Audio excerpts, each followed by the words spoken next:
Nakakalungkot lang isipin na biglang deadman na siya kay Dennis. Naging bad shot ang siya rito, simula ng kwento niya rito ang nalalaman. Mahal na mahal pala nitong talaga si Vanjie. Kahit ano yatang kasiraan, ang sabihin niya rito ay hindi maniniwala. Maya-maya ay nakatulog na ang ginang. Kinumutan niya ito. Ewan ba niya? Pero sobrang lapit ng kanyang kalooban dito. Sana nga magambyan na niya ng totohanan. Hindi naman siya dalawin ng antok. Nagmamadyag siya at nakikiramdam.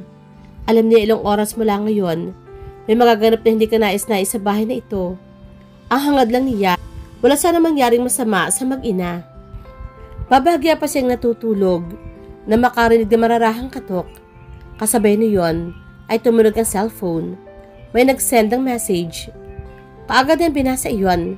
Galing pala kay Mark. Gising ka pa ba? Palusob na sila. Ingat ka. Huwag kang lalabas ng kwarto. Kahit kumatok si Vanjie, nakasunod na kami. Natutup niya ang kanyang dibdib. Kahit alam niya mangyayari at may babala na siya, kinakabahan pa rin siya sa maaaring mangyari. Hindi naman din ma-warningan si Dennis at ang ginang sa takot na mabalilyasong lalo ang pagkahuli sa sindikatong ito. Hindi na binuksan ng pinto kahit na nakakarinig siya ng mga katok. Na magising ang matanda at mabubuksan ng pinto pero mabilis siyang napigil. Huwag ninyong buksan ng pinto. Pabulong niya ang anas. Bakit? Si Vanjie in Paano sarang wika ng matanda? Basta. Pero nagkulit si Vanjie. Baka magalit si Dennis kapag hindi ako nagbukas ng pinto. Sige, bahala kayo. Pero huwag kayo magpapahalata na dalawa tayo rito. Magtatago ako sa likod ng kortina. Bumukas ng pinto at iniluwa si Vanjie. Kasama ang isa sa mga babae na anyong sumasakit ang tiyan. Mama, meron ka bang gamot sa sakit sa tiyan? Nagbalik itong kasama ko dahil walang mainom na gamot. Paliwanag ni Vanjie. Naku, wala akong gamot dito. Nabigla na lamang saklitin ng babae sa leeg si Mrs. Lorenzo. Buksan mo ang kaha de hiyero o ay mamalaslas yung lalamunan mo. Babala ng babae. Matapos hindi kitang isa matala sa patalim sa leeg nito. Naku, wag po. Maawa po kayo. Bibigay ko ang lahat sa inyo ng alahas ko. Wag lamang ninyo akong papatayin. Bilisan mo na. Marami ka pang daldal eh. Bahala ka na diyan. Baka magising si Dennis. Wika ni Vanjie sa kasamang babae at isinara ang pinto. Samantala, ay nakarating sa tabi ng kaha, diyero ang dalawa. Malapit sa kortinang pinagtataguan niya. Pinag-iisipan niyang mabuti kung paano nga atakihin ang babaeng iyon. Natuon ang kanyang paningin sa isang malaking flower vase na yari sa ceramics. Tumislap sa isipan niya ang isang balak. Dahan-dahan, kinuha niya ang vase at walang kalatis na nakalapit sa babae. Pagkatapos, ay ubod na kasi ang pinalo ang ulo nito. Tulog ang babae at nabitawan ng hawak na patalim. Naku, salamat Len. Maraming salamat. Tali po ma'am, tali. May nakuha naman itong rolyo ng electrical cord sa closet at ibinigay sa kanya. Mabilis niyang tinalian ng paa at kamay ng babae bago itinago yun sa ilalim ng kama. Naku iha, ang tapang mo. Namimarinig sila mga yabag na papalapit ay mabilis nang pumesto sa kanaroroonan ng kahantiyero at kunwari ipit sa leeg si Mrs. Lorenzo. Ano ba? Nabuksan mo na ba ang kahantiyero? Boses ni Vanjie. Paano ko ba naman mabubuksan? Ipit ko na itong matanda. Ako pa magpapabukas ng kahadiyero. Tulungan mo kaya ako? Inipit niya ang ilong para maibang kanyang boses. Lumapit ito sa kanila. Akin na, at ako nang hahawak sa matanda. Matagal akong asar dyan eh. Mabuti para makaganti ka. Heto hawakan mo na siya. Pagpihit niya, bigla nalang pinatid si Vanjie. Subsob ito sa sahig. Hindi nito binigyan ng pagkakataong makabangon. Kagad ang tinapakan ng kamay nito at sinabunutan. Ma'am, isara po ninyo ang pinto at baka dumating pa mga kasama nito. Pero bago maisara ni Mrs. Lorenzo ang pinto, ay biglang bumungad si Dennis. Nagising yata ito sa pag-ibig ni Vanjie. Rumehistro ang galit sa mukha nito na makita ang nakakaawang ayos ni Vanjie. Len, bakit mo ginaganyan si Vanjie? Bago siya nakapagpaliwanag, ay natabig na siya ni Dennis at mabilis itanayo si Vanjie. Napaiyak siya sa sama ng loob. Napakatanga pala ng Dennis na ito. Yung bigla niyang tayo, ay dinamba niya si Vanjie sa likuran. Impakta ka, magtapat ka. Hindi ba, may masama kang tangka kay ma'am? Pero hindi lang siya ni Dennis at pilit na kinukubli si Vanjie sa katawan nito. Anak, huwag mong pakawalan ng babaeng iyan. Siguro na bilog na ng babaeng iyan ang ulo ninyo, kaya pumapayag kayong saktan si Vanjie. Mabilis sa mga pangyayari, bigla na lamang nagsulputan ang 5 lalaki at pinalibutan sila. Nakuha mo na ba ang pera at alahas? Tanong ng isang lalaking may tabing ang mukha at ang mga mata lang ang nakalitaw. Hindi pa. Pahamak kasi impaktang ito at bigla siyang sinabunutan ni Vanjie. Pero hindi siya nasiraan ng loob. Bigla niyang siniko si Vanjie. Hayop ka, kampon ka ng dyablo. Nahagip na ang buhok nito at ipinagwagwagan. Pero 2 lalaki ang humalbot sa kanya. Walang kikilos. Ang may kaalam todas. Wika ng lalaking siyang pinanggagalingan ng lahat ng utos. Napatanang gayon na lamang si Dennis. Vanjie, anong kalokohan ito? Dapat wala kang mabubuko Pero masyadong pakialamera ang babaeng ito. At isang malakas sa sampal ang dumapo sa kanyang mukha. Gusto magdilim ng kanyang paningin, pero kinontrol niya ang mawala ng malay. Pagkuya ang matanda naman ang hinarap ng grupo.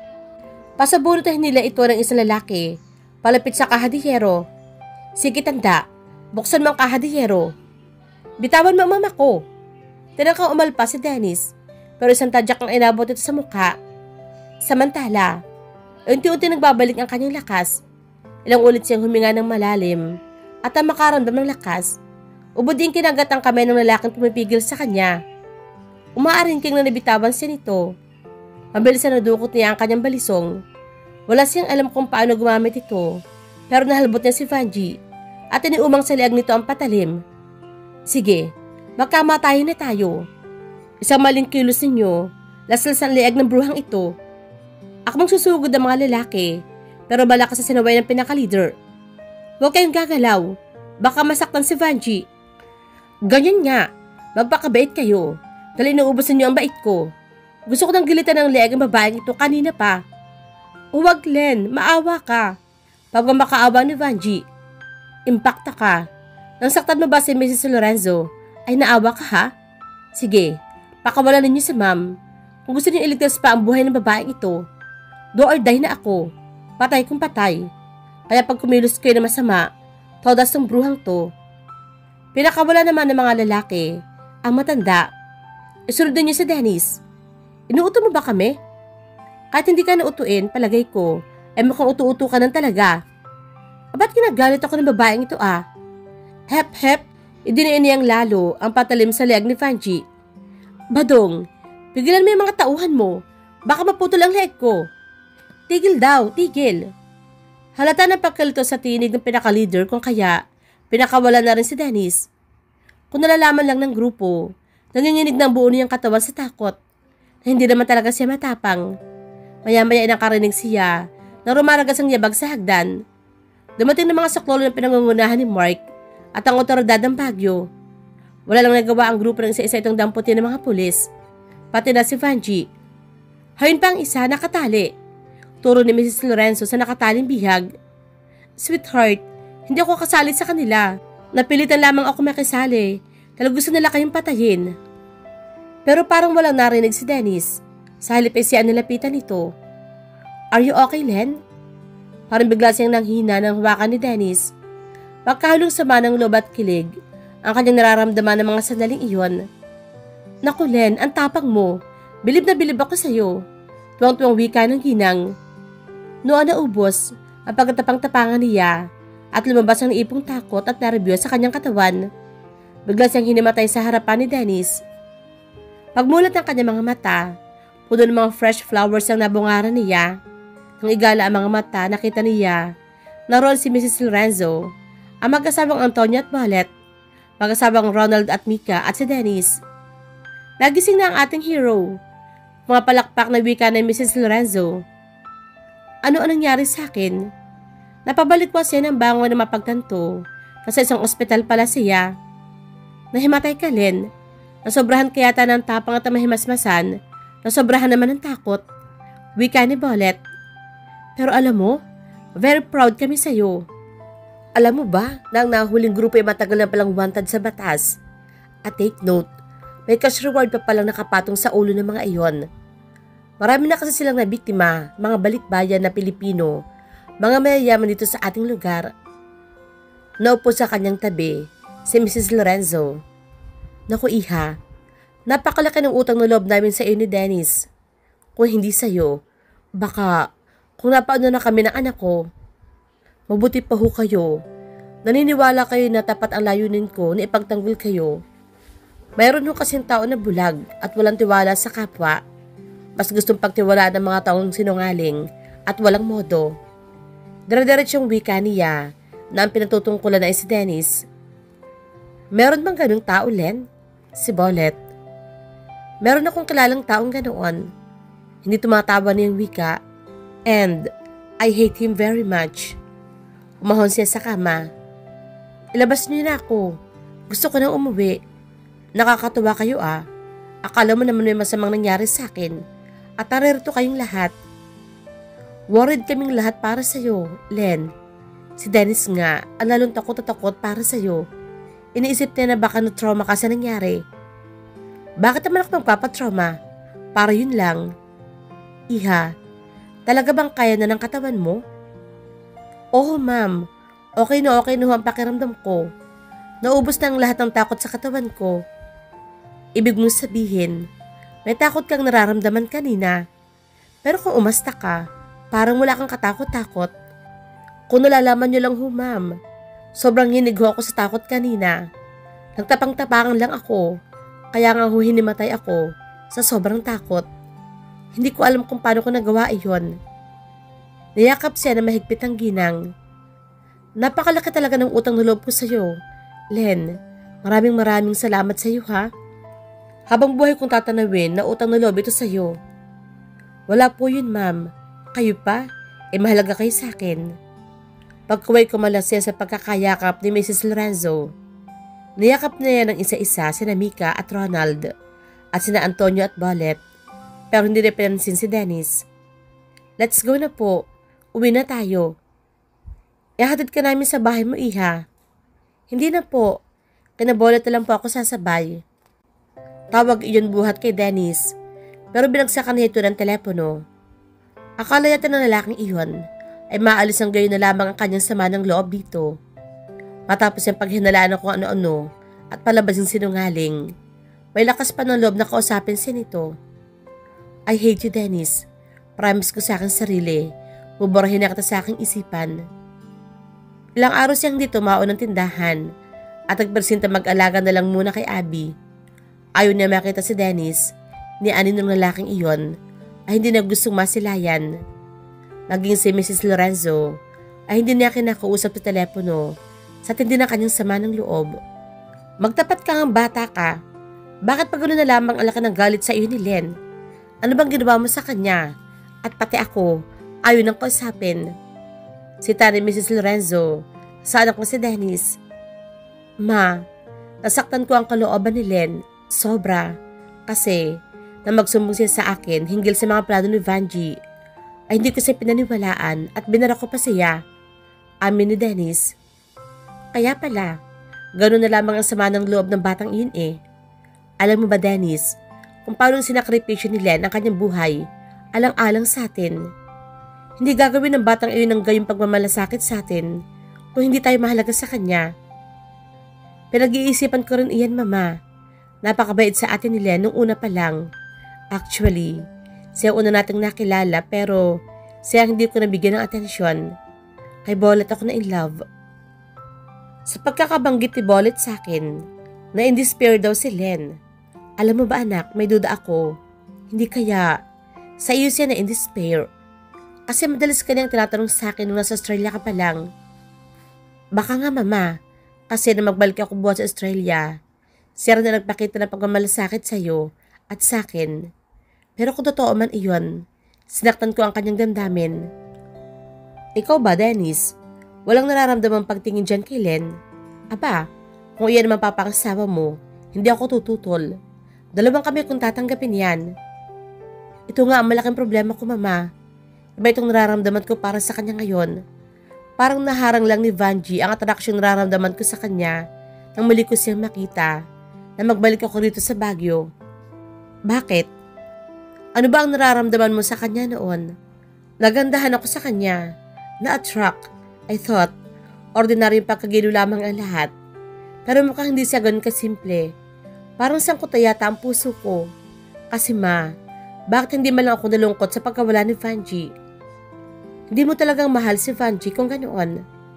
Baka nga pero ang nararamdaman ko ngayon para kay Len, ganito ang nararamdaman ko kay Bolet noon. Kung gayon, gumawa ka ng paraan para mapatawad ka ni Len.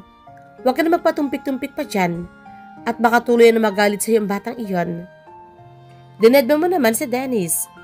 Bakit hindi mo siya kusapin at magkaintindihan kayo? Sita sa kanya ni Bolet ang hindi niya sagutin ang tawag ng binata. Pati si Mrs. Lorenzo, ayaw mo nang kasapin. I hate him, Bolet. Sinaktan niya ang kalooban ko. Isipin mo, pag-isipan pa niya ako na masama, ngayon pinain ko na nga ang buhay ko para sa kanila mag-ina. Kaya nga, guilty yung tao. Panay ang tawag para magkausap kayo. Pero ayaw mo naman bigyan ng pagkakataong makahingi ng tawad sa'yo. Para ano pa? Matapos yung saktan ng damdamin ko. Parang bata niya akong susuyuin ngayon. Ano? Bibigyan niya ako ng candy? Ititreat ulit ang steak para lumambot ang puso ko? No way. Pahinog siya. Huwag ganyan, Len.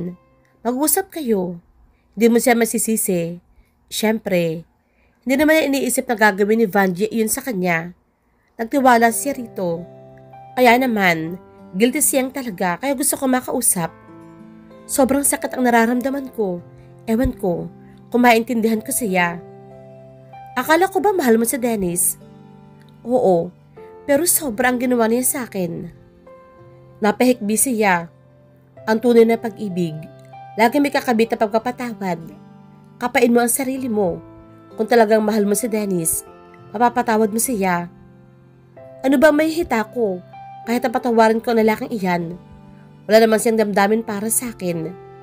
Nangungutang na loob lang yan dahil nailigtas ko sila sa tiyak na kapahamakan. Maliban doon, wala na. Malay mo naman, nagising na siya at luminaw na ang kanyang mga mata para makita ang tunay na pag-ibig na hinahanap niya at andyan lang sa tabi-tabi. Huwag mo na paglubagin pa ang loob ko. Bulag talaga ang lalaking iyon. Nagpapalaala lang ako. Ikaw rin. Baka sa kakapakibot mo kung kailan love ka na pala niya. Saka pa siya mawala sa'yo ng tuluyan. Wala akong pakialam. Ayoko na sa kanya. Tingnan natin. Bahala ka. Nagpapalaala lang ako. Hindi ka na pwedeng hindi tumawa sa tindahan, Len. Last day ng vacation ni na Mark dito sa Baguio. At nangako si Antonio sa kanila na magiging tour guide sila nito ngayong araw. Talaga? Hindi pa ako nakakapagpasalamat sa kanila. Hindi bale. Naitrita sila ni Dennis nung isang gabi. Lumabas silang 6, kasama si Antonio. Gusto nga ay kasama ka. Ang kaso, ayaw mo naman makipag-usap sa kanya kaya hindi ka na nayaya. Ikaw na lang ang tumawa mag-isa sa tindahan. Ayoko pa magpunta ron eh. Aba, masyadong matagal yung pagkatampong pururot mo ha? Ikaw rin. Baka magsawa si Dennis sa kakahintay sa'yo. Matapos ang sumpong mo, ay hindi na tuloy ang balak noon. Anong balak? Basta, may balak siya. Ayokong sabihin, dahil hindi ka naman interesado sa kanya, hindi ba? Talaga, nakalabi niyang wika. O siya, kung hindi kita mapipilit na magtinda, mag-alaga ka na nga lang kay Abby. Sige, bahala ka na dyan. Mabuti pa, Mrs. Lorenzo, puntahan ninyo sa bahay. Hindi ko talaga mapilit na magtinda eh. Ayaw raw makita si Dennis. Paano ba naman magkakaintindihan ang dalawang iyon? Isang nahihiya at isang nagtatampo. May itatanong ako sa inyo, ma'am. Hindi man lang ba na-attract si Dennis kay Len kahit na minsan? Ito na nga ang malaking problema ng damuhan ngayon. Pabulong na wika ni Mrs. Lorenzo. Mukha ngayon, tinatamaan ng husto kay Len. Lagi ron niyang naiisip. Ang kaso, paano makakapaligaw ay ang laki nga ng galit ng kaibigan mo? Sabihin nga ninyo sa lalaking iyan, lakasan na ang loob. Dalhan niya ng kamo ng bulaklak at pagtapatan niya kaagad ng pag-ibig. Buti kayo gusto rin sa kanya si Len. Paano kung wala? Maniwala kayo, ma'am. Meron. Walang preno ang bibig ng wika ni Bolet. Talaga? Biglang natutop ni Bolet ang bibig. Ay, naibuko ko si Len. Lagot ako. Sunod-sunod na doorbell ang gumulantang sa kanyang afternoon nap. Bali ba ay tila hindi inaalis ng pumipindot ang daliri sa doorbell. Sandali! Visit na babisit na react niya. Sino ba ito tila hindi aabutan? Ang sarap pa naman ng kanyang tulog at aabala na kung sinong istorbong ito. Pagbukas niya ng gate, nagulat siya na mabuglawan si Dennis na buong tamis na nakangiti sa kanya. Sa kamay nito, 3 mapupulang rosas. Magandang hapon, bati nito. Napasimangot siya. Sa totoo lang, nasira ang hapon ko. Anong kailangan mo rito? Len, pwede ba tayo mag-usap? Please? Gusto niya itong tarayan, bulyawan, pandilatan, taasan ng kilay, at ipagtulakan sana. Dahil ipasok na nito ang katawan sa nakabukas sa gate, pero nawalan siya ng lakas ang loob na gawin iyon. Pero paano naman niya magagawa iyon? Narito at ubod ang kisig itong nakatayo sa kanyang harapan. Mahalimuyak sa bango, ang men's kulo na gamit ito, na ipinaligo na yata sa buong katawan. Nakalantad ang pang-close-up smile nito, ang pantay-pantay ng ngipin. At higit sa lahat, gatangkal na lamang ang layo nito sa kanya. Nalalanghap na ang amis sanggol na hininga nito.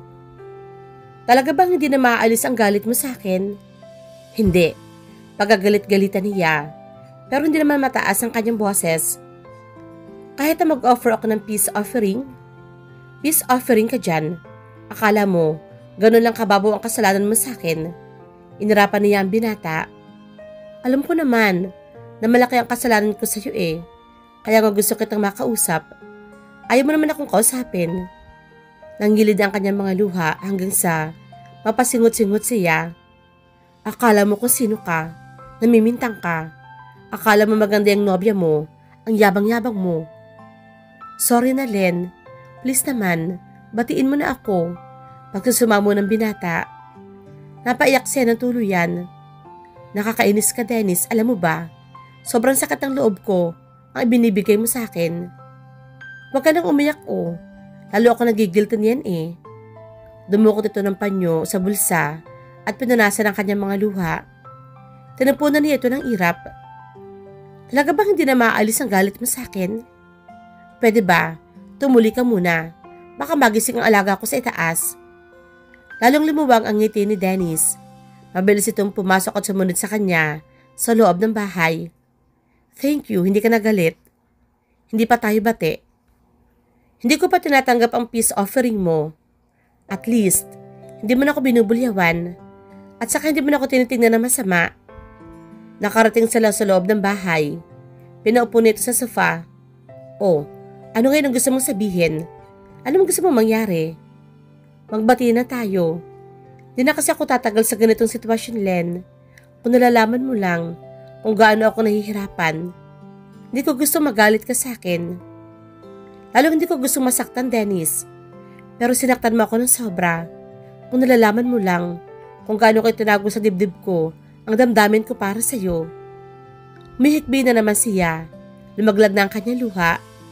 Sa malas, nawawala siya sa kanyang sarili at hindi iniisip ang sinasabi.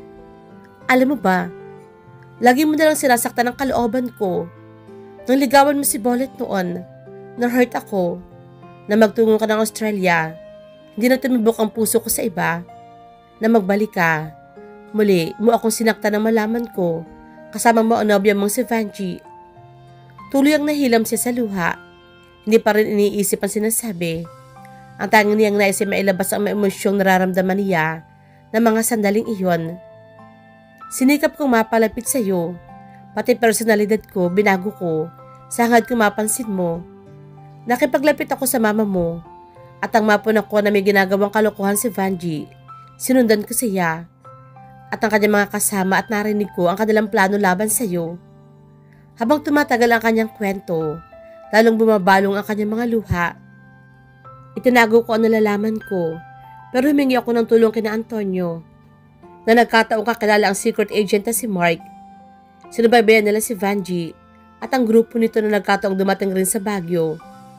Tigmak na siya sa luha at walang naisip na ipampunas kundi alaylayan ng kanyang damit. Hindi makalapit sa kanya si Dennis. Wari interesado ito sa kanyang mga ipinagtatapat. At alam mo ba kung bakit ako natulog sa inyo ng gabing iyon? Dahil alam ko ang masamang plano na Vanjie at ang kanyang grupo. Pero anong ginawa mo sa akin? Nang sabihin ko sa iyo ang totoo, pinagbintangan mo pa ako. Naghalo ng kanyang sipon at luha. You're unfair. Hindi ka na nga nagpasalamat sa akin, ay pinaghinalaan mo pa ako na hindi maganda. Sobrang sama ng loob ko sa iyo, baka akala mo. Pero ang nakakainis, kahit anong pananakit pa ng damdamin ang ginawa mo sa akin. Inisip pinahid ng kamay at sumasargo niya mga luha. Bakit mahal pa rin kitang unggoy ka? Mahal na mahal pa rin kita. Nakakainis ka. Matapos masabi ang lahat ng nasa kanyang dibdib, nauwi siya sa malakas sa pagkagulgol. Noon lumapit sa kanya si Dennis, ang lapad ng ngiti, ngiting tila hindi na kayang burahin ang anumang galit niya. Ngayon tapos ako makinig sa mga kwento mo. Pwede ba? Ikaw naman ang makinig sa akin. May maganda ka bang sasabihin at dapat ako makinig sa iyo? Nakairap niyang tanong habang panipa rin ang hikbi. Inaharap siya ni Dennis, hinawakan sa dalawang kamay. Hinagkan ang mga iyon. Tapos, hinawakan siya sa magkabilang pisngi. Nilaro-laro ng daliri ang kanyang mga labi. Kaya lang, parang gusto na magpumiglas kasi ramdam niya, halo ng sipon at luha. Baka sipon pa ang mahawakan ito. Maikli lamang sasabihin ko sa iyo, Len. Una, patawarin mo ako. Nagsisisi na ako sa mga nagawa kong pananakit sa iyo noon. Pangalawa, gusto kong malaman mo na in love na ako sa iyo. In love na ako sa iyo. Bakit mo sinasabi iyan? Dahil ba sa utang na loob? Hindi. Sinasabi ko ito sa iyo dahil iyon ang nararamdaman ko ngayon. Galing sa puso ko. Serious ako. Sobra. Serious? Serious ka saan? Nasaktan ang kalooban ko? Hindi. Serious akong pakasalan ka. Anong kasalang sinasabi mo? Ikaw, papakasalan kita. Hindi ba love mo rin ako? May sinabi ba akong ganoon? Bigla siyang natauhan. Oo naman. Ang haba pa nga ng explanation mo bago mo ko pinagtapatan eh. Anong pinagtapatan ka dyan? Maang niyang tanong. Pero unti-unti siyang nabalik sa kanyang wisyo. Binalikan ko ano ang kanyang mga sinabi kanina. Mukhang pumalaot na yata ang kanyang dila at nakapagtapat ang hindi oras sa mokong na to. Balibay hapit na siya nito sa baywang. 1 inch na lang ang layo ng labi ni Dennis sa kanya. Nanginig ang kanyang buong katawan. Pati yata kuyukot niya ay nanginig sa sobrang kaba. Mahal na kita, Len. Ang tagal ko naging bulag. Nandito lang pala sa malapit ang babaeng karapat dapat kong mahalin. Mahal mo na ako? Oo, walang halong biro. Paano mo patutunayan? Walang sagot na lumabas sa bibig ni Dennis. Sa halip, inangkin nito ang kanyang labi. Mainit at sumabing halik ang dumampi sa kanyang labi. Sa tindi na kanyang tuwa, hinamatay siyang muli. Nagkamali siyang nakahiga sa sofa. Ang nabuglawan niya na magmulat ng kanyang mga mata ay sina Antonio at Bollet at si Mrs. Lorenzo. Hinamatay na naman ako. Napabalik pa siya ng bangon. Opo, nagiging himatayin kaya taa. Bakit ako hinamatay? Naguguluhan niyang tanong. Hinalikan ka lang raw ni Dennis na himatay ka na. Paano yan kapag ikinasal na kayo? Baka himatayin ka sa honeymoon ninyo. Ako? Ikakasal? Kanino? Parang hilo niyang tanong. Naupo sa kanyang tabi si Dennis. Sa akin. Ano ka ba, Len? Hindi mo ba naiintindihan ang mga pinagsasabi ko sa iyo kanina?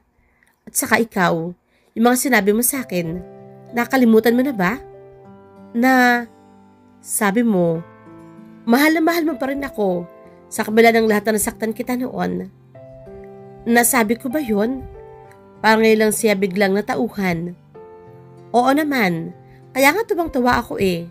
Kaya nga, niyayaya na kitang pakasal. Pakasal? Agad? Oo, asap. Kasal? Asap?